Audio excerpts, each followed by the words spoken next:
Հողի լվացման մինիստրակով ևս արտախազի խոսքով հողի կեղծ աճուրդ է կազմակերպել։ Որի ընթացքում նրան փոխկապակցված անդրահանդես գալով որպես աճուրդի մասնակից, պաշտոնական տեղակաց։ Հետագայում այդ հողագտորը Կահապետ Գուրոյանի հանցակցի կողմից բաժանվել է 3 մասերի, որից մի մասը վաճառվել է Կահապետ Գուրոյանի հորող կնոջ Անի Հովհաննիսյանին, իսկ մյուս մասը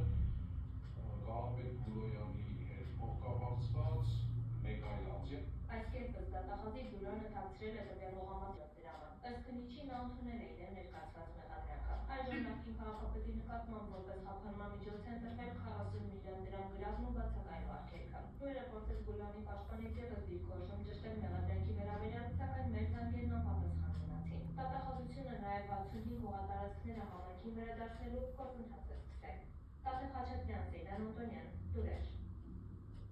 Հայաստանի էներգոհամակարգին այսօրվա դրությամբ միացված են 1045 մեգավատ դրվածքային հզորության բարևային կայաններ։ Տարածքային կառավարման և ենթակառուցվածքների նախարարը ասել է, որ փորձում են լուրջ շեշտադրում կատարել առևային կայանների զարգացման վրա։ Թվականին ընդունված Հայաստանի մինչև 2040 թվականի էներգետիկ զարգացման ռազմավարությամբ թիակ է